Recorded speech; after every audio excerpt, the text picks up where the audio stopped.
Kawan-kawan, pada prinsipnya pengetahuan budaya digital itu akarnya itu adalah Pancasila. Akarnya, dasarnya itu adalah kebinekaan. Ya, jadi konstruksi budaya digital kita harus berakar pada Pancasila dan Bhinneka Tunggal Ika. Apa? Bagaimana manusia-manusia di Indonesia yang beragam? Bagaimana kita bisa menghormati satu sama lain? Bagaimana satu sama lain itu bisa saling menyokong? Yang disebut dengan intisari Pancasila itu yang di dalam kehidupan sehari-hari kita itu adalah gotong royong. Nah, itulah bagaimana kita bisa hidup di dalam suasana hidup yang memberikan kita di dalam budaya digital. Selanjutnya. Nah, maka demokrasi digital, ya. Tadi Mas Yulianto bagaimana sekarang orang kampanye itu digital, ya semuanya digital, bahkan menyampaikan visi misinya digital dan seterusnya. Pertanyaannya adalah demokrasi digital, apakah kita hanya akan mengedepankan kepentingan pribadi ataupun individu kita? Apakah kita bebas membuat share, like, comment? Ini adalah dunia gue, ini adalah dunia saya. Bebas dong. Apakah seperti itu yang disebut dengan demokrasi digital? Nah, apa yang ingin saya katakan di sini? Bahwa demokrasi digital harus kita maknai bagaimana ini penyaluran aspirasi, penyaluran ide, membangun kesadaran. Ya, akhirnya apa? Kalau Anda memiliki bangunan penyaluran aspirasinya tepat, membangun kesadaran, dia akan mendapat dukungan dari rakyat yang lainnya. Anda pasti akan mendapat dukungan dari masyarakat secara luas. Dalam artian nanti viral. Efeknya apa? Akan menjadi responsif terhadap subjek yang diberikan masukan atau di dalam kritik itu tadi. Akhirnya apa? Itu terjadi sebuah perbaikan ataupun koreksi. Ya, jadi demokrasi digital bagaimana kita menjadikan aspirasi kita itu menjadi ruang untuk koreksi terhadap pelayanan-pelayanan kita. Oke, slide selanjutnya. Selamat Yasma. Karena apa? Oke. Selamat Yasma.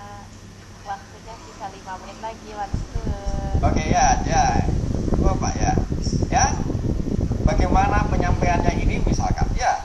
Bagaimana penyampaiannya ini? Apa saya katakan aspirasi tadi? Ya. Apa? Ada penyimpangan di dalam negara itu pasti ada kesalahannya. Pemerintah itu pasti ada salahnya. Tidak selalu pemerintah itu benar. Makanya itu perlu dikontrol. Ya, yang mengontrol siapa? Rakyat. Karena rakyat yang memberikan kedaulatan. Nah, karena itu menyampaikan aspirasi, pendapat, siapa sasarannya? Pelayanan publik, kesehatan, pemerintahan, pekerjaan dan lain-lainnya. Nah, maka Bapak Ibu kemarin mungkin sudah melihat bagaimana ada seorang anak magang itu digaji 100.000 per bulan. Ya, ketika dia keluar dia didenda yang namanya 500.000. Akhirnya apa yang terjadi? Viral. Saat viral apa? Terjadi yang namanya koreksi, perbaikan. Nah, ini adalah fungsi pentingnya sebuah kontrol publik. Tidak boleh ada yang namanya orang semena-mena pada citizen tadi, pada rakyat. Ya, karena itu penting. Ada saat ada penindasan, ada perlakuan tidak adil, disitulah aspirasi disampaikan. Sosial media menjadi wadah yang tepat di dalam penyampaian aspirasi atas ketidakadilan, atas pelayanan yang itu tidak sesuai, dan seterusnya. Ya, selanjutnya. Ya, bentuknya macam-macam. Ada tulisan, simbol, ya, komen, ya, parodi, video dan seterusnya. Ya, bagaimana ini bisa bermacam-macam terhadap kritik akan, tapi kita harus tetap, ya, seperti katanya pembicara sebelumnya, jangan hoax, propaganda ataupun fitnah. Kita harus tetap berpikir kritis. Ya, kita harus berpikir kritis di dalam menyampaikan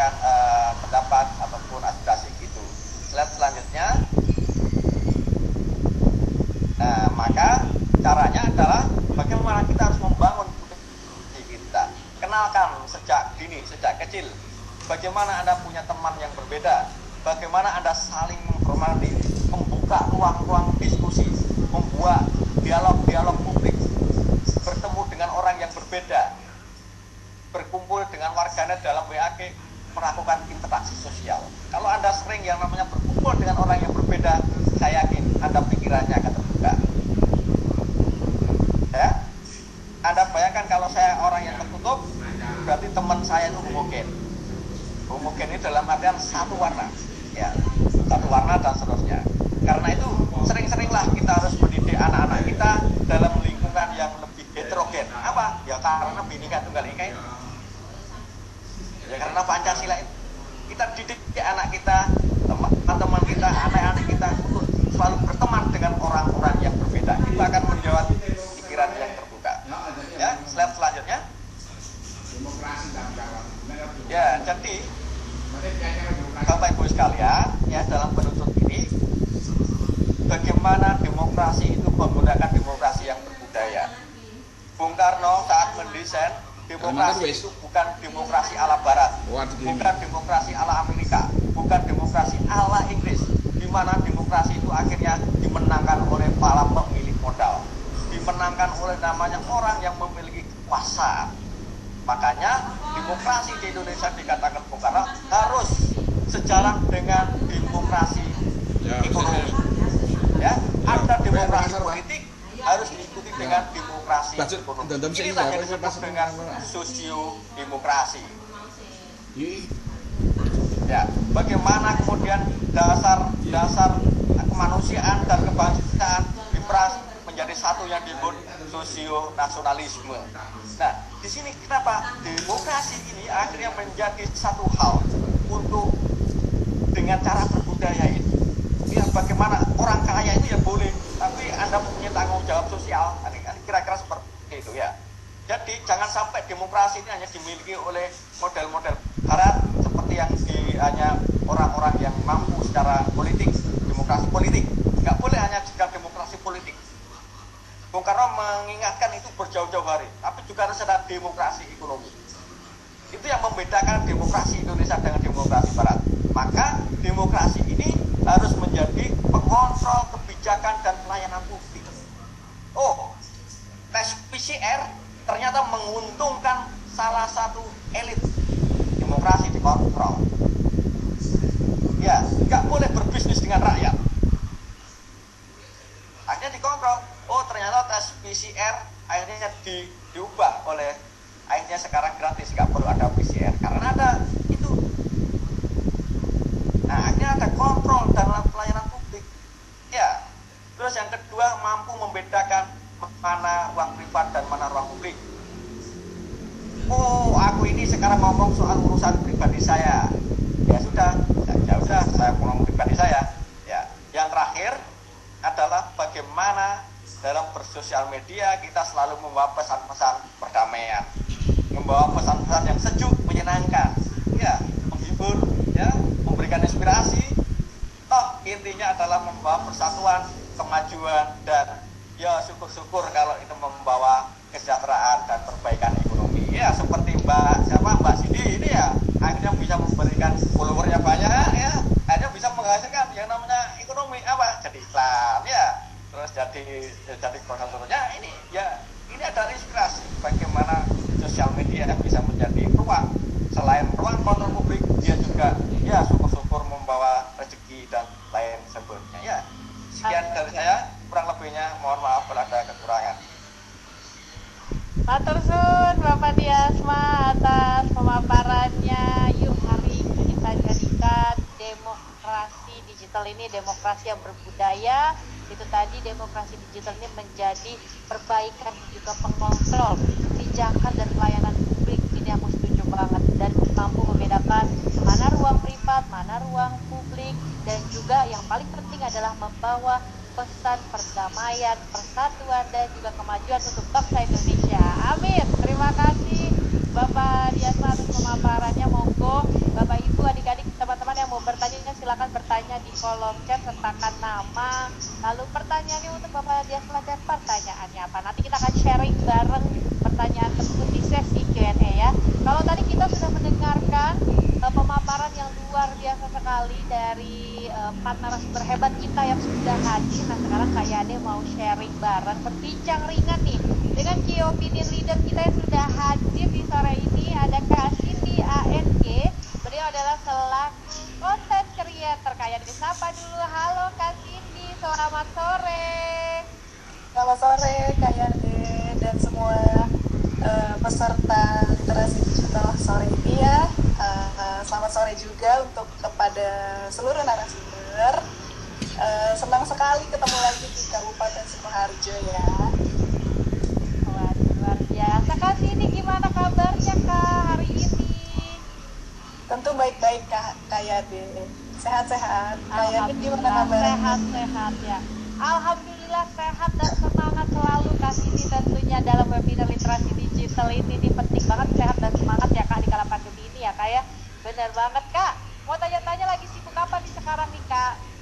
Oke, kalau aku sendiri karena background aku itu dari entertainment, aku berkecimpung di membuat produksi film pendek. Aku juga menjadi talentnya juga bisa.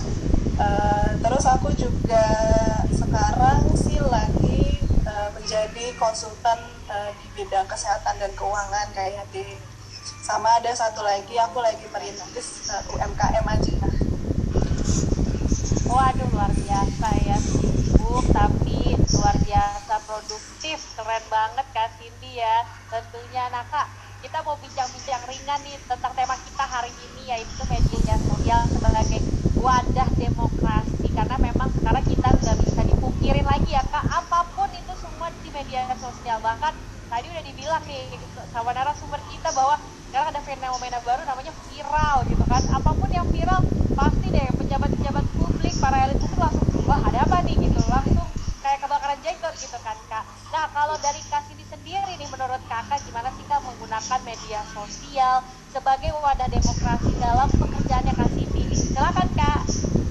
Oke, kalau aku sendiri kalau dalam pekerjaan ya kayak deh mungkin lebih ke aku untuk usaha aku pada e-commerce atau online shop aku itu aku open sekali untuk ke pembeli yang ingin mengemukakan pendapat nih tentang barangnya, tentang kualitas.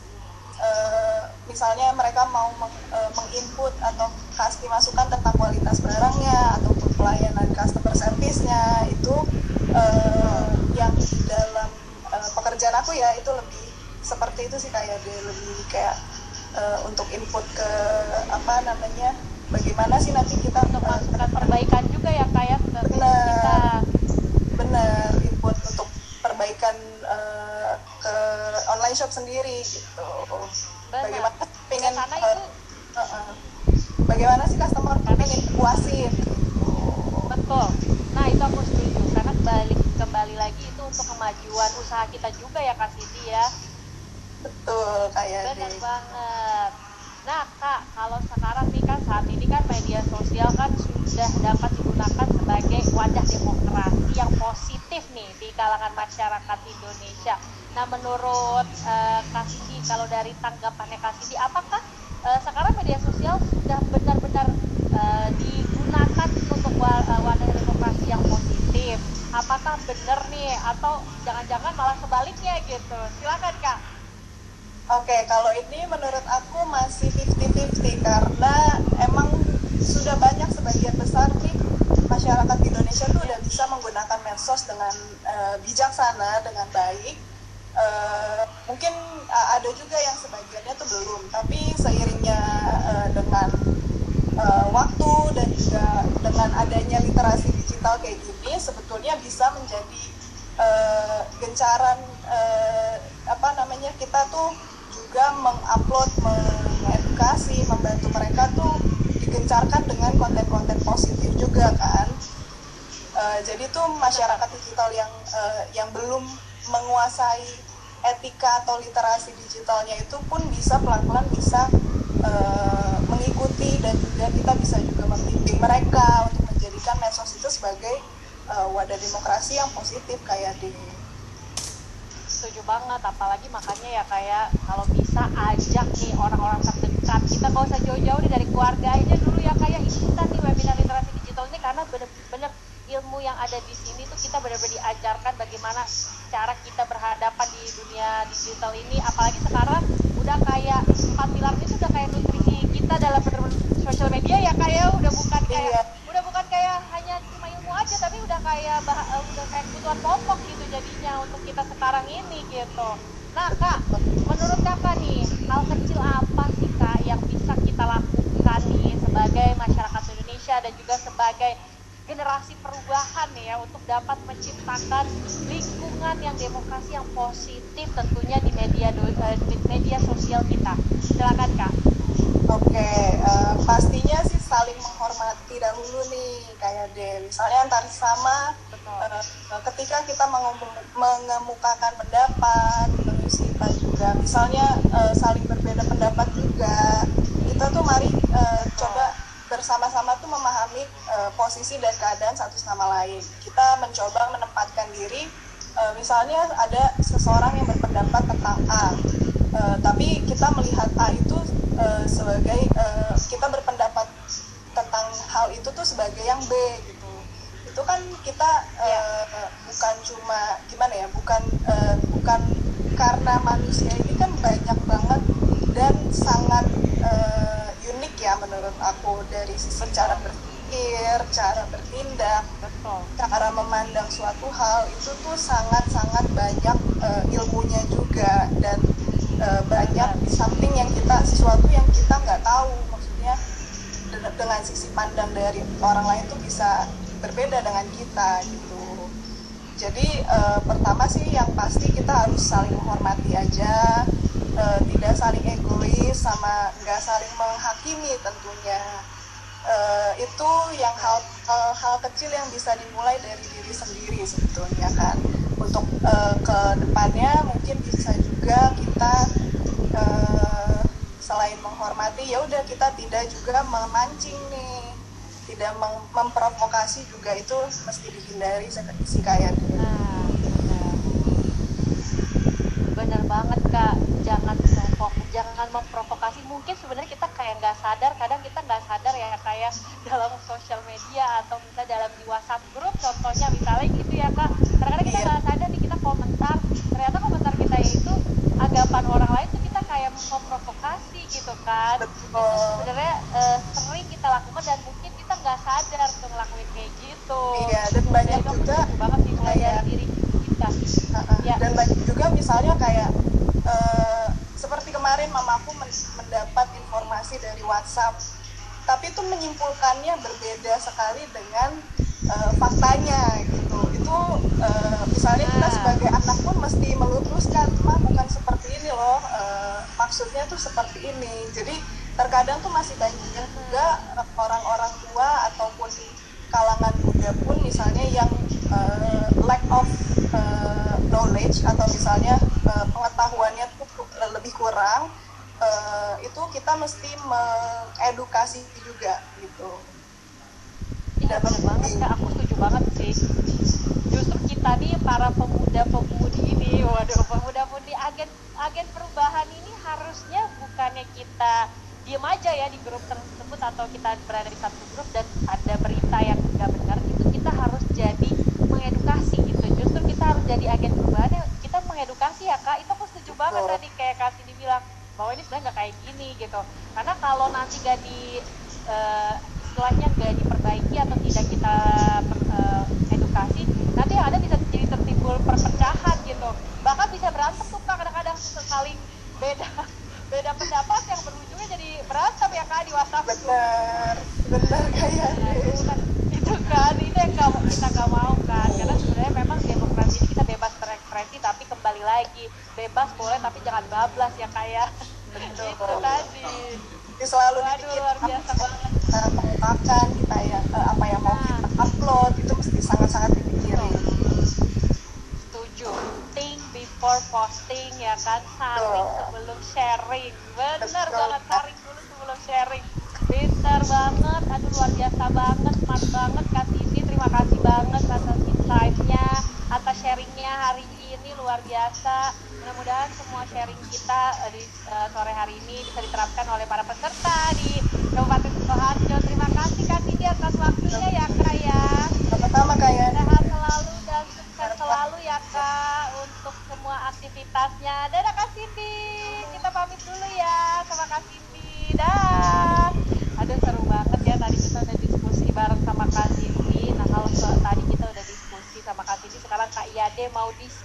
kayak dia mau mengundang kembali nih para narasumber hebat kita, karena kita mau diskusi juga nih, bergabung bersama untuk membacakan pertanyaan-pertanyaan yang sudah membanjiri kolom chat. Waduh, keren banget nih, langsung aja kayak dibacakan siapakah pertanyaan pertama yang terpilih mendapatkan digital money Rp100.000. Langsung saya bacakan pertanyaan pertama dari Kak Eni Ernawati. Pertanyaannya untuk Bapak Eko. Selamat sore Pak Eko. Sore Mbak Yadi. Aku bacakan pertanyaannya ya Pak. Pak, tentang peran media dalam modal demokrasi nih, mungkinkah pemerintah dapat membuka keran demokrasi tanpa adanya unsur pembungkaman? Dalam artian kita sering diserang oleh segelintir orang yang sangat mendukung pemerintah atau bisa dibilang buzzer. Nah, kita ingin tahu nih penjelasan Pak Bapak mengenai buzzer tersebut. Waduh, keren nih pertanyaannya. Silakan Pak. Buzzer yang diungkapkan Pak Yuri tadi, fenomena di 2 dekade ini atau 2 tahun ini, dan inilah dampak bisa jadi itu sisi negatif, tapi juga bisa menjadi sisi positif. Era demokrasi pasca masuknya industri digital atau informasi digital. Nah, problemnya adalah saya bukan awalnya buzzer itu bisa menjadi sesuatu yang negatif atau bisa menjadi sesuatu yang positif, mungkin itu menjadi perdebatan sendiri, tapi saya lebih ke bagaimana percakapan digital dan literasi digital lebih dikedepankan di sini. Artinya bagaimana unsur-unsur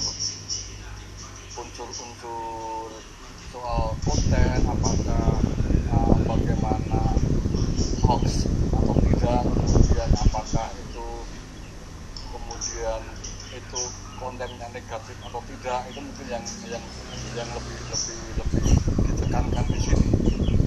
Artinya untuk substansi ke depan mungkin seperti yang diprediksi oleh pembicara sebelumnya, mungkin fenomena buzzer ini akan muncul lagi di menjelang tahun-tahun ke depan, di mana mulai eskalasi politiknya sudah mulai terlihat terasa, dan mungkin nanti puncaknya di 2004 orang akan berlomba-lomba bagaimana mengoptimalkan fungsi sosial media ini untuk mengartikulasikan, mengekspresikan berdemokrasinya dengan sebuah tool baru, alat baru yang namanya sosial media, dan semua orang punya peluang yang sama, semua orang punya kesempatan yang sama, cuma bagaimana kesempatan ini mau dikonversi menjadi kekuatan dalam tanda petik demokrasi atau menjadi kekuatan politiknya.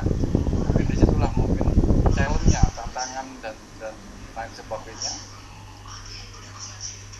Dan seperti yang diprediksi Pak Yuri tadi, semua orang harus memanfaatkan ini untuk kepentingan menyerap, mengaplikasikan komunikasi politik atau komunikasi di era demokrasi. Mungkin seperti itu Mbak yang bisa saya jawab. Balikan ke Mbak Yani. Iya, matur suwun Bapak Eko atas jawabannya. Terima kasih atas jawabannya. Semoga terjawab ya Ibu Eni ya tadi pertanyaannya. Lanjut kayak dia akan ke pertanyaan kedua dari Kak Rifan Abdillah. Pertanyaannya untuk Mas Aditya Purnomo. Selamat sore Mas Adit. Sore Mbak. Oke, aku bacakan pertanyaannya ya Mas.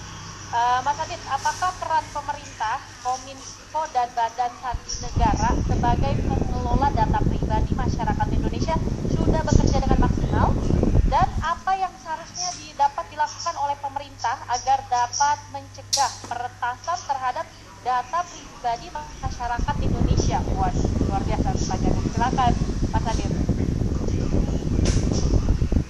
Oke, kalau apa yang sudah dilakukan oleh pemerintah apakah sudah maksimal atau belum, mungkin pemerintah akan menjawab bahwa mereka sudah bekerja dengan maksimal ya, meskipun kemudian apa yang maksimal dari pemerintah ini mungkin sesuai dengan harapan kita sebagai masyarakat. Tapi kemudian yang perlu diingat terkait pencurian data pribadi ini adalah selain berharap negara kemudian mengetahui negara pemerintah melalui Kominfo Wiranto beserta DPR segera mengesahkan rancangan undang-undang perlindungan data pribadi, saya kira kemudian masyarakat juga perlu untuk awas diri terhadap data-data yang ia masukkan ke dalam internet atau ia upload ke dalam internet, karena pada dasarnya kecurian data itu seringkali bermula dari kesadaran kita sebagai pengguna platform dalam melihat apa saja akses-akses yang kita perbolehkan